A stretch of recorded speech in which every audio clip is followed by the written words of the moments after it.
В начале сентября в Республике Абхазия, в частности в городе Сухум, стихийные бедствия, ливневые дожди нанесли большой урон многочисленным объектам. Это многоквартирные дома, это частные домовладения, это дорожная инфраструктура.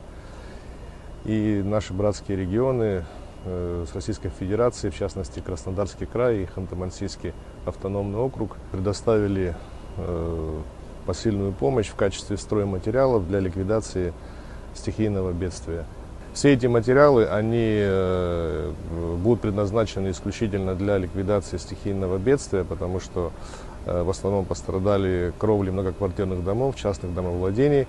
Соответственно, тот материал, который российские регионы нам представили, он, естественно, необходим для восстановления и ликвидации всего стихийных бедствий. В настоящий момент происходит разгрузка партии цемента, предоставленная Краснодарским краем.